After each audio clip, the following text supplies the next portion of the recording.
ये कहानी ऐसे तीन दोस्तों की है जो अपनी जिंदगी से तंग आ जाते हैं और अचानक से एक नए शहर में फंस जाते हैं जहाँ पर कोई भी नहीं होता और इनको उस शहर में रहने के लिए वीजा की जरूरत होती है और वो वीजा इनको सिर्फ उसी कीमत पर मिलेगा जब ये मौत का खेल खेलेंगे जिसमें उनकी जान को भी खतरा होगा और अगर ये गेम नहीं खेलेंगे फिर भी ये मारे जाएंगे। तो यहाँ पर एलिस क्या अपने दोस्तों को इस मौत की दुनिया से निकाल पाएगा? आज हम इस कहानी में देखेंगे। तो कहानी के शुरू में हमें एलिस दिखाया जाता है जो बहुत अच्छा गेमर था। वो आज तक कोई भी गेम नहीं हारा था और साथ ही साथ उसको मैथमेटिक्स और गाड़ियों के बारे में बहुत कुछ पता था। एलिस अपने डैड और बड़े भाई के साथ रहता था। इतना सब कुछ पता होने के बावजूद एलिस कोई नौकरी नहीं करता था, इसीलिए उसके डैड उसे निकम्मा समझते थे और यही वजह थी एलिस को अपना घर नहीं अच्छा लगता था। तो वो अब अपने घर से बाहर अपने दोस्तों से मिलने जाता है। यहाँ पर हमें इसके दोस्त दिखाए जाते हैं जिनमें एक बार में नौकरी करता था मगर उसका बॉस उसे नौकरी से निकाल देता है क्योंकि उसका चक्कर उसके बॉस की बीवी के साथ चल रहा था। फिर उसके बाद आता है उसका दूसरा दोस्त जिसको छोटा कहकर बुलाते थे, जिसकी जिंदगी कॉर्पोरेट की नौकरी करते हुए गुजर रही थी। महीने की आखिर में उसकी मॉम उसकी कमाई का बड़ा हिस्सा ले जाया करती थी। तो इन तीनों की जिंदगी को देखकर ऐसा लगता है कि तीनों ही अपनी जिंदगी से काफी परेशान थे मगर जब ये आपस में मिला करते थे तो अपने सभी गमों को भूल जाया करते थे। एक दिन वो सिगरेट पीते हुए सोचते हैं कि काश ज़ॉम्बी ब्रेकडाउन हो जाए जिससे सब अपनी अपनी जिंदगियां दोबारा से शुरू कर सके। तभी वो रोड के दरमियान में मस्ती करने लगते हैं जिससे एक गाड़ी का एक्सीडेंट हो गया था। पुलिस भी इनके पीछे लग गई थी। तभी वो एक बिल्डिंग के बाथरूम में आकर छुप जाते हैं लेकिन अचानक से सभी लाइट्स बंद हो जाती हैं और इनको किसी की भी आवाज नहीं आ रही थी। जब ये बाहर जाकर देखते हैं तो बाहर कोई भी नहीं था। पूरा शहर वीरान सुनसान था, ना कोई जानवर ना कोई इंसान, यहाँ तक कि पूरे शहर में लाइट भी नहीं थी। पर एक बिल्डिंग के बाहर लाइट्स जली हुई थी। जब ये अंदर जाते हैं तो वहाँ पर गेम एरिया लिखा हुआ था। जब ये थोड़ा सा और आगे जाते हैं गेट पर लेजर लाइट जल जाती है और वहाँ पर इन्हें बहुत सारे फोन भी रखे हुए मिलते हैं। जब वो फोन को उठाते हैं तो इनके फेस से उन फोन्स के लॉक खुल गए थे जिसमें इन्हीं फोन पर इन्हें गेम रूल्स उनके असूलों के बारे में पता चलेगा और साथ ही फोन पर एक टाइमर भी शुरू हो जाता है। फिर वहाँ पर एक लड़की आती है जो इस दुनिया में पहले से मौजूद थी। वो छोटे का आईडी कार्ड लेकर गेट के बाहर फेंक देती है। लेजर लाइट की वजह से कार्ड जल गया था। ये इन तीनों को समझाती है अगर तुम में से कोई भी गेम खेले बगैर यहाँ से बाहर गया तो ऐसे ही मारा जाएगा। वहाँ पर इनके पास एक और कॉलेज स्टूडेंट आ जाती है। इनकी गेम अब शुरू हो गई थी। पहले गेम का नाम था डेड और अलाइव, मरो या जियो, और इस गेम का लेवल था 3 ऑफ क्लब्स जो इस ताश के कार्ड का नाम है। अब ये एक कमरे में आ जाते हैं। उसमें 2 दरवाजे थे जिन पर डेड और अलाइव लिखा हुआ था। उनको बताया जाता है कि इन्होंने अगर सही दरवाजे को ना खोला तो ये सब के सब मारे जाएंगे। एलिस का दोस्त छोटा ये सब अपने फोन में रिकॉर्ड कर रहा था क्योंकि अभी तक इन सबको सब कुछ मजाक लग रहा था। तभी उस कमरे में गैस भरने लगती है। इन्होंने जल्दी किसी दरवाजे को खोलना था वरना इनके कमरे में आग लग सकती थी। यहाँ पर जो लड़की इनको मिली थी वो कहती है हमें अलाइव वाला दरवाजा ही खोलना चाहिए। ये बात सुनकर कॉलेज स्टूडेंट बिना सोचे समझे लाइव वाला दरवाजा खोल देती है जिससे वो बेचारी मारी जाती है। तभी वो लड़की डेड वाला दरवाजा खोलती है। सब अब वहाँ पर आ जाते हैं। ये सब के सब बच गए थे। अब सब इस गेम को सीरियस लेने लगे थे क्योंकि इसमें इनकी जान भी जा सकती थी। अगले कमरे में आकर भी वहाँ पर 2 दरवाजे थे। यहाँ पर लड़की जो इनके साथ थी वो एलिस से कहती है इस बार तुम्हें दरवाजा खोलना होगा। पर एलिस के अंदर इतनी हिम्मत कहाँ थी। उसका दोस्त जो बार में काम करता था वो दरवाजा खोल देता है और उसकी किस्मत इतनी अच्छी थी कि वो सही दरवाजा निकलता है। सब उस कमरे के अंदर चले गए थे। अब आगे भी 2 और दरवाजे थे।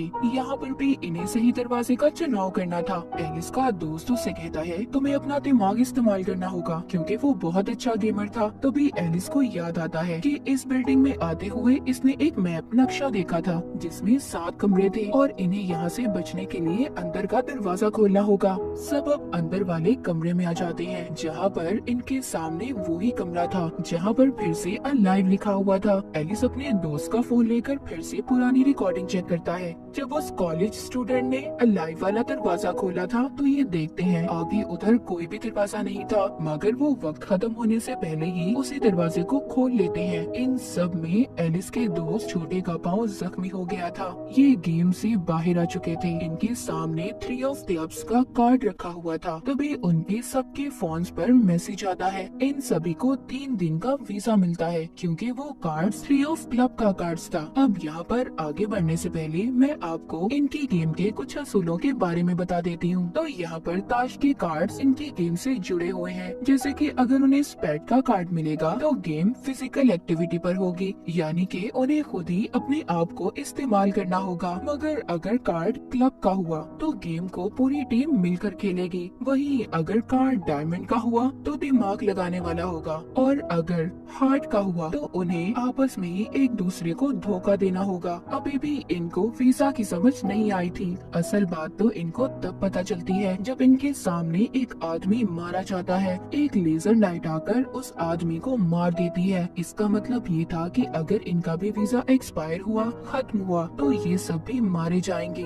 और ये वीजा इन्हें तभी मिल सकता है जब ये मौत का खेल खेलेंगे। तो अब ये एक घर में आकर आराम करने लगते हैं क्योंकि एलिस के दोस्त छोटे के पाँव में चोट लग गई थी और इनके पास वीजा भी 3 दिन का था। तब ये देखते हैं कि रेडियो काम कर रहा है जबकि बाकी सब इलेक्ट्रॉनिक डिवाइसेस बंद थी। फिर वो लड़की जो इनको यहाँ पर मिली थी वो अपने बारे में बताती है कि वो 3 दिन से यहाँ पर फंसी हुई है और उसने 2 गेम्स को खेल भी लिया है। फिर वो यहाँ पर बैठे बात करते हैं कि अचानक से सभी लोग कहाँ जा सकते हैं, कहाँ गायब हो गए। यहीं पर एलिस ये फैसला करता है कि आज रात भी वो अपने दोस्त के साथ इस गेम को खेलेगा और अगर इन्हें कोई भी इस गेम में प्लेयर मिला जो कि डॉक्टर हो तो वो छोटे के इलाज के लिए लेकर आएंगे क्योंकि उसकी हालत बहुत ज्यादा खराब थी। ये अब उस लड़की को अपने दोस्त के पास छोड़कर दोनों गेम खेलने जाते हैं। जहाँ पर ये गेम वाली बिल्डिंग में आ गए थे वहाँ पर और भी 13 प्लेयर्स मौजूद थे। यहीं पर एक सफेद बालों वाले लड़के को भी देखते हैं जो खड़ा अपनी किसी डिवाइस को चार्ज कर रहा था। हम एक और लड़की यूसीगी को भी देखते हैं जो एक बेहतरीन माउंटेन क्लाइंबर थी। उसको पहाड़ों पर चढ़ने का बहुत शौक था मगर उसको अकेले ही काम करना अच्छा लगता था। यहाँ पर इस गेम का नाम टैग था, यानी कि उन्हें टैगर निशानेबाज से बचना था। यहीं पर इस गेम का लेवल 5 ऑफ स्पीड था, मतलब ये गेम फिजिकल एक्टिविटी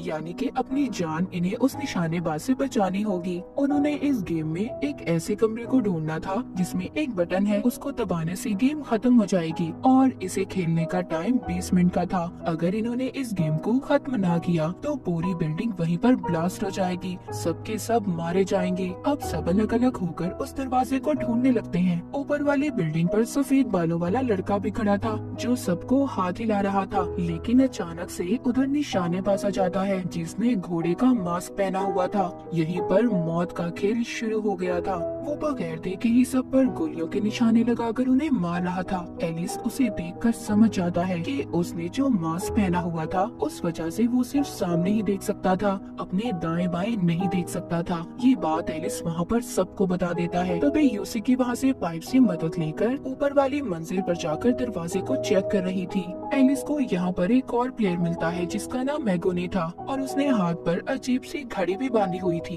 एगोनी एक ट्रेन फाइटर था। वो अपने साथी से कहता है तुम उस निशानेबाज का ध्यान भटकाकर नीचे की तरफ लाओगे और मैं उसको पीछे से मार दूंगा। जब वो उसे नीचे लाता है तो एगोनी उसे नहीं मारता बल्कि उसकी गोलियों के खत्म होने का इंतजार कर रहा था और अपने साथी को मरवा देता है। एगोनी कितना अजीब है ना। वो उसके बाद उस निशानेबाज पर गैस छोड़ता है और उसे मारने की कोशिश करता है। इसी दौरान एलिस को भी एक दरवाजा मिल गया था जहाँ पर बहुत सारे गोलियों के निशान थे, वरना अगर वहाँ पर कुछ ना होता तो निशानेबाज उस दरवाजे पर इतनी गोलियां ना चलाता। सफेद बालों वाला लड़का भी इस बात को समझ गया था। वो एलिस के साथ उसी कमरे में जाता है पर वहाँ पर उनका सामना एक और निशानेबाज से होता है। पर यहाँ पर ये सफेद बालों वाला लड़का अपनी डिवाइस से उस निशानेबाज को झटका देता है जिस डिवाइस को हमने शुरू में चार्ज होते देखा था, लेकिन वो निशानेबाज दोबारा से होश में आकर इन पर हमला करता है। एलिस बचते हुए एक और कमरे में आ गया था जहाँ पर ये देखता है उधर 2 बटन थे और इन दोनों को एक साथ ही दबाना था। एलिस अब आवाज देकर किसी को अपनी मदद के लिए बुलाता है। वहाँ पर यूसीगी आ गई थी। वो आकर देखती है कि निशानेबाज यहाँ पर भी पहुंचकर एलिस के साथ लड़ रहा था। तभी यूसीगी उसी सफेद बालों वाले लड़के की डिवाइस की मदद से एक और और निशानेबाज को झटका देती है, जिसके बाद दोनों उछलकर एक साथ दोनों बटन्स को दबा देते हैं। पर टाइम खत्म हो गया था, लेकिन उन्होंने 1 सेकंड पहले ही अपने टास्क को पूरा कर लिया था। यहाँ पर जब निशानेबाज अपना मास्क उतारता है तो वो एक औरत थी। यहाँ पर हमें पता चलता है कि वो भी एक प्लेयर थी। उसका टास्क यहाँ पर सबको मारना था। एलिस देखता है उस औरत के गले में पट्टा बंधा हुआ था, जो कुछ देर के बाद ब्लास्ट हो जाता है। वो औरत मारी जाती है। इसके बाद एलिस और उसके दोस्त दोनों वॉकी टॉकी पर बात करते हैं। उन्हें एक बीच को तलाश करना था। सफेद बालों वाले लड़के को उसी औरत की जेब से कागज मिलता है, जिस पर कुछ लाइंस बनी हुई थी। ये उसे अपने पास रख लेता है। फिर जब ये घर आकर बात करते हैं, जहाँ पर एलिस का दोस्त जो बार में काम करता था, वो उनको उसी मैसेज के बारे में बताता है जो उसने वॉकी टॉकी पर सुना था। इधर वो लड़की जो छोटे के साथ थी, इन दोनों का वीजा खत्म होने वाला था, इसीलिए इन्हें दोबारा से गेम खेलकर वीजा हासिल करना था। ये गेम अब इन चारों को खेलनी थी और इसका नाम था हाइड एंड सीक। इस गेम में इन्होंने छुपकर एक दूसरे को ढूंढना था। इस गेम को खेलने के लिए इन्हें हेडफोन और ऐनकें दी जाती हैं। जैसे ही ये इसे पहनते हैं, इन सब की गर्दनें लॉक हो जाती हैं और इनके गलों में भी वैसा ही पट्टा आ गया था जो उस औरत की गर्दन में था। ये वो चश्मे लगाकर एक दूसरे के चेहरे को स्कैन कर रहे थे। इस गेम का लेवल 7 ऑफ हार्ट्स था। अब हार्ट का मतलब ये है कि इन्हें आपस में एक दूसरे को धोखा देना होगा। इस गेम में एक इंसान वुल्फ भेड़िया रहेगा और उसे बाकी प्लेयर से छुप कर रहना होगा, और जिसने इसे पहचान लिया वो खुद भेड़िया बन जाएगा। गेम के 15 मिनट के बाद जो वुल्फ भेड़िया बनकर रहेगा, उसके अलावा बाकी सबको मार दिया जाएगा। यानी कि इस गेम में सिर्फ एक इंसान ही बचेगा। जब एलिस का छोटा दोस्त ये सुनता है कि सब मारे जाएंगे, वो पागल सा हो गया था और अपना वो पट्टा उतारने की कोशिश करता है। एलिस कहता है, नहीं पागल, ऐसे मत करो वरना ये फट जाएगा। और इसी दौरान एलिस और छोटे का आई कांटेक्ट हो जाता है, मतलब वो बहुत ही गौर से एक दूसरे को देख रहे थे। यहाँ पर एलिस वुल्फ बन गया था। अब ये सब समझ गए थे कि इन्हें वुल्फ बनने के लिए एक दूसरे की आंखों में देखना होगा। जब वो लड़की वुल्फ बनती है तो जाकर एक गार्डन बाग में छुप जाती है। वो चाहती थी कि वो 15 मिनट तक छुपी रहे, उसे कोई ना ढूंढे, जिससे वो गेम में बच जाएगी। मगर इसको एलिस का बार वाला दोस्त ढूंढ लेता है। इन दोनों की आपस में वहाँ पर बहुत लड़ाई हो रही थी। एलिस भी यहाँ पर आ गया था, इन्हें छुड़वाने की कोशिश कर रहा था, मगर वो वुल्फ बन जाता है। ये दोनों अब एलिस को घेर कर उसे मारने लगते हैं, लेकिन छोटा दोस्त वहाँ पर आकर एलिस को यहाँ से भागने का कहता है। इन तीनों को यहाँ पर अपनी पुरानी यादें याद आ रही थी कि इन्होंने कितना अच्छा वक्त एक साथ गुजारा था और वो लोग कितने प्यार से रहा करते थे। मगर अब इस गेम की वजह से वो एक दूसरे के दुश्मन बन चुके थे। एलिस सब याद कर रो रहा था। वो अपने दोस्तों को ढूंढता है, उन्हें आवाज लगाता है, पर कोई जवाब नहीं देता, क्योंकि सब अब यही चाहते थे कि एलिस ही आगे इस गेम को खेले। आखिर के 10 सेकंड में बार वाला दोस्त एलिस को मिल गया था। वो एलिस से कहता है कि एलिस, तुम्हारा शुक्रिया, और एलिस की आंखों के सामने उसके दोस्त का पटा फट जाता है, जिससे उसकी मौत हो गई थी। एलिस के तीनों दोस्तों की गर्दनें उड़ गई थी। वो अपने दोस्तों की मौत पर बहुत रोता है, उसको बहुत दुख हो रहा था। अगले दिन यूसिकी जब अपने लिए खाना तलाश कर रही थी तो रोड पर वो पड़े हुए एलिस को देखती है। उसको उठाकर वो अपने घर ले आई थी। हम देखते हैं यूसिकी को घर में अकेले रहना पसंद था। जब एलिस को होश आता है तो वो उसको बताती है, तुमने गेम में मेरी मदद की थी, इसलिए मैं तुम्हारी मदद कर रही हूँ। यूसिकी उसको बताती है कि मेरे डैड एक बहुत अच्छे माउंटेन क्लाइंबर थे, उनको पहाड़ों पर चढ़ने का बहुत शौक था, पर जब उनकी मौत हुई तो मीडिया वालों ने झूठी खबरें फैलाई कि उन्होंने अपनी जान खुद ली है। उसका बताने का ये मतलब था कि एक ना एक दिन हम अपने प्यारों को जरूर खोएंगे, पर इसका मतलब ये नहीं हम उनके साथ मर जाएं। मौत तो तभी आएगी जब हमारा वक्त होगा, इसलिए जब तक हम जिंदा हैं हमें लड़ना होगा। वो एक किस्म का एलिस को हौसला दे रही थी। एलिस उसकी बातें सुनकर उठता है और ये फैसला करता है कि वो इस गेम की हेड को ढूंढेगा और अपने दोस्तों की मौत का बदला लेगा। पर अब इन दोनों का वीजा भी खत्म होने वाला था, इसीलिए अभी रात को गेम एरिया एक टनल में पहुंच जाते हैं। वहाँ पर आगे जाने पर इनको बस में 3 प्लेयर मिलते हैं जो पहले ही 3 गेम्स जीत चुके थे और इनकी काफी अच्छी दोस्ती भी थी। एक प्लेयर के पाँव पर चोट लगी हुई थी, वो ठीक तरह से चल नहीं पा रहा था। इस गेम का नाम था डिस्टेंस, फासला, और इस गेम का लेवल 4 ऑफ क्लब है, यानी कि ये टीम वर्क वाली गेम थी। सबको मिलकर खेलनी होगी। इनको 2 घंटे से पहले अपनी जगह पर पहुंचना था, और अगर इन्होंने ऐसा नहीं किया तो आप जानते हैं कि इनके साथ क्या होगा। इनके फोन में इंडिकेटर भी था, जिससे इन्हें पता चलता है कि इन्होंने कितना फासला तय करना है। ये बस को चलाने की कोशिश करते हैं, पर उसमें फ्यूल ही नहीं था। फिर ये सभी भागकर फासला तय करने की कोशिश करते हैं। इन्होंने उस टनल की दूसरी साइड तक जाना था, जो काफी लंबा रास्ता था। यहाँ जिस प्लेयर के पाँव में चोट लगी थी वो भाग नहीं सकता था, इसीलिए अपने दोस्तों को जाने का कहता है। वो जाना तो नहीं चाहते थे, पर अब खैर कर भी क्या सकते थे। अब ये उसको वहीं पर छोड़कर चले जाते हैं। जब ये भागते भागते 6 किलोमीटर का फासला तय करते हैं, तभी वहाँ एक काला पैंथर आ गया था, जो उनमें से 3 प्लेयर में से एक प्लेयर को खा जाता है, जो इन्हें बस में मिले थे।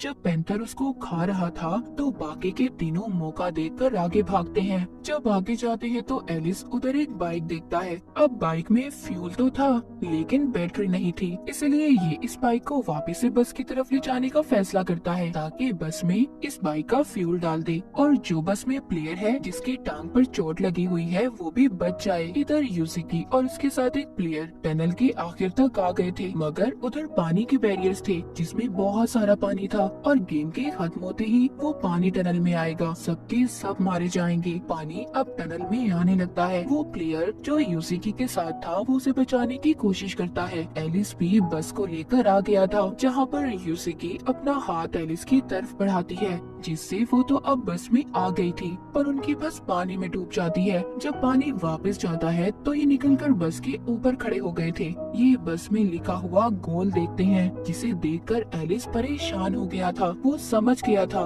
कि फोन पर हमें तभी 0 डिस्टेंस नजर आ रहा था। वो तो शुरू से ही गोल में बैठे थे। ये तीनों इस गेम को जीत गए थे। जिसके बाद एलिस और यूसिकी एक पुल के नीचे खड़े होकर बात कर रहे थे। एलिस उसको एक बीच के बारे में बताता है, कहता है हमें इस गेम की हेड को ढूंढना होगा, क्या पता वहाँ उस जगह पर लोग भी हों। ये अब कुछ दिन तक हेड को ढूंढते रहते हैं। इसी दौरान यूसिकी एलिस को शिकार के तरीके भी बताती है। इनकी दोस्ती अब काफी अच्छी हो गई थी। एक दिन यूसिकी और वो गेम एरिया में सभी प्लेयर्स पर नजर रख रहे थे। वो उनके हाथ पर वही अजीब सी बंधी हुई घड़ी को देखते हैं, जो हमने एगुनी के हाथ और उसके साथियों के हाथ पर बंधी देखी थी। ये समझ गए थे कि जिन लोगों ने घड़ी पहनी हुई है वो एक खास ग्रुप का हिस्सा है, जो गेम के बाद जिंदा बचते हैं और गाड़ी में बैठकर निकल जाते हैं। ये दोनों उस गाड़ी का पीछा कर रहे थे। ये पीछा करते करते एक जगह पर पहुंच जाते हैं। इन्हें एक होटल नजर आता है। ये देखकर सोचते हैं कि पूरे शहर में बिजली नहीं है, पर यहाँ पर पूरी बिजली है।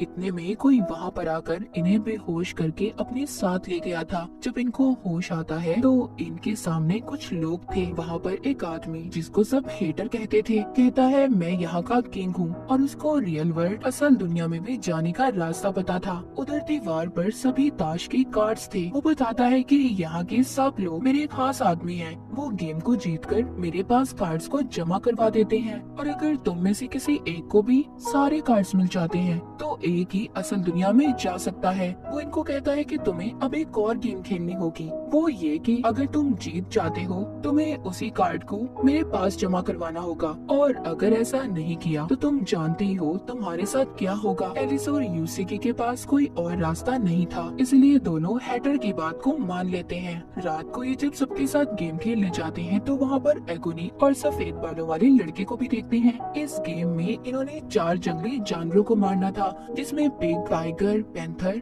और ईगल है। एगोनी की टीम के पास हथियार थे, इसीलिए आराम से वो जानवरों को मार देते हैं। उधर दूसरी तरफ यूसिकी की टीम को एक टास्क दिया जाता है कि उन्होंने अंधेरी बिल्डिंग में एक नंबर को ढूंढना था, और उनके पास सिर्फ 9 माचिस की तीलियां थी। यूसिकी को भी वो नंबर मिल जाता है। असल गेम तो एलिस के साथ थी। एलिस को एक लड़की जो कि एक सर्जन थी हैटर के ग्रुप से थी, इसीलिए एलिस का टेस्ट ले रही थी कि वो काबिल है या नहीं कि उसे हैटर की टीम में रखा जाएगा या नहीं। जो एलिस के साथ ये लोग गेम खेलने वाले थे उसका नाम था लाइट बल्ब। सभी प्लेयर्स को बिजली के ट्रांसफॉर्मर्स के नीचे खड़ा किया जाता है और टनल में भी पानी भर रहा था। इस गेम का लेवल था 4 ऑफ डायमंड्स, मतलब यहाँ पर एलिस को अपना दिमाग लगाना था। इनके सामने एक बल्ब था और सामने 3 स्विचेस थे, A, B और C।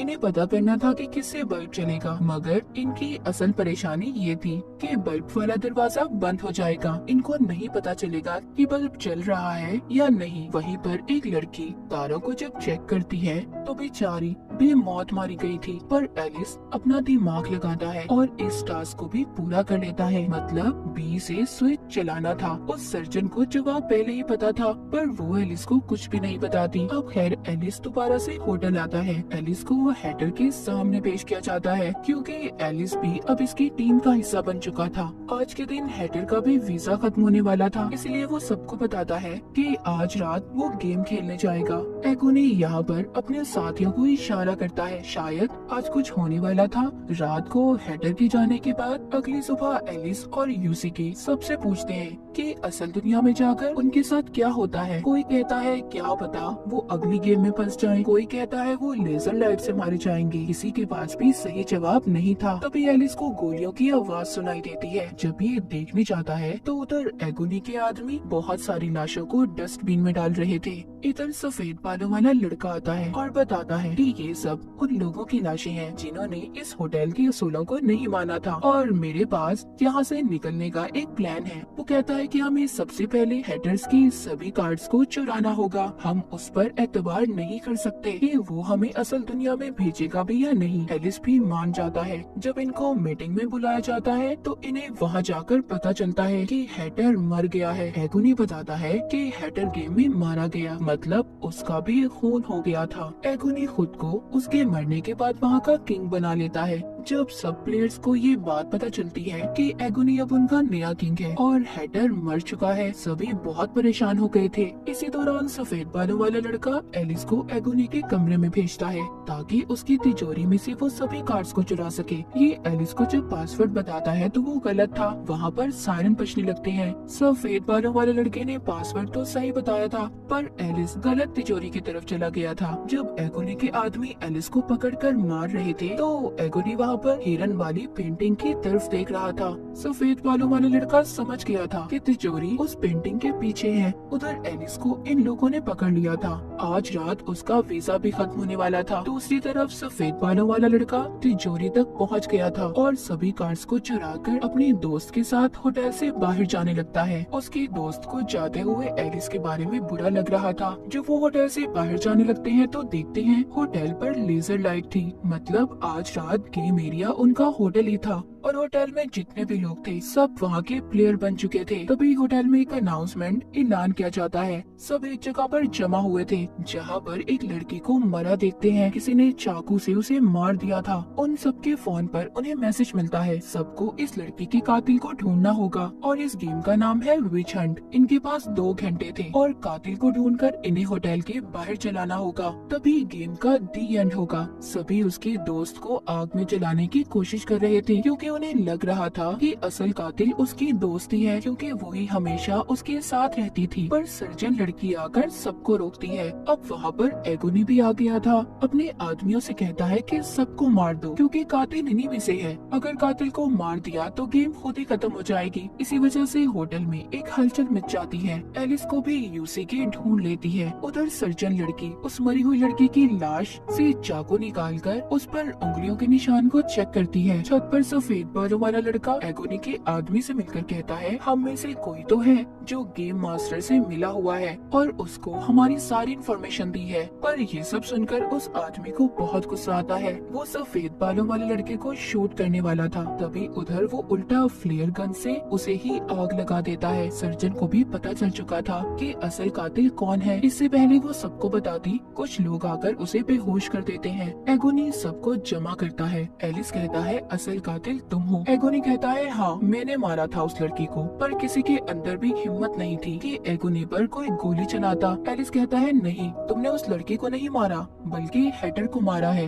एगोनी ने हैटर को इसलिए मारा था क्योंकि हैटर का दिमाग इन लोगों के दरमियान में रहकर खराब हो चुका था। वो इस गेम के पीछे कुछ भी करने को तैयार था, लेकिन वो उसका बहुत अच्छा दोस्त था। वो उसे कभी भी गंवाना नहीं चाहता था, इसीलिए अब उसको लग रहा था कि हैटर की मौत के जिम्मेदार सब लोग हैं। इसीलिए उसने होटल में कत्लेआम शुरू करवाया था। एलिस कहता है कि गेम मास्टर हमारे साथ अभी भी गेम खेल रहा है ताकि वो हमें यहाँ पर फंसा सके। इस लड़की ने खुद अपने आप को मारा है। इस बात को साबित करने सर्जन लड़की भी आ गई थी। वहीं पर उस मरी हुई लड़की की दोस्त कहती है मैं ही डीलर हूँ जो गेम मास्टर से मिली हुई हूँ। तभी एक लेजर लाइट आकर उसे बहुत ही बेरहमी से मार देती है। तभी वहाँ पर एगोनी का एक आदमी आकर सब पर गोलियां चला रहा था, मगर एगोनी उसे आग में लेकर कूद जाता है और सबकी जान बच गई थी। फिर बाकी के लोग भी उस मरी हुई लड़की की लाश को आग में डालकर जला देते हैं, जिससे गेम यहीं पर खत्म हो गई थी। होटल को आग लग चुकी थी। सब जलते हुए होटल को देख रहे थे। तभी हम सफेद बालों वाले लड़के को देखते हैं। उसके पास 10 ऑफ हार्ट्स का कार्ड था। अब उसको यहाँ से निकलने के लिए बस फेस कार्ड की जरूरत थी। अगले दिन एलिस उस मरी हुई लड़की की वीडियो देखता है जिसमें वो बताती है कि वो गेम डीलर है और उन्हें हर गेम का एंड पता होता था। उन्हें गेम को दिलचस्प बनाने के लिए कहा जाता था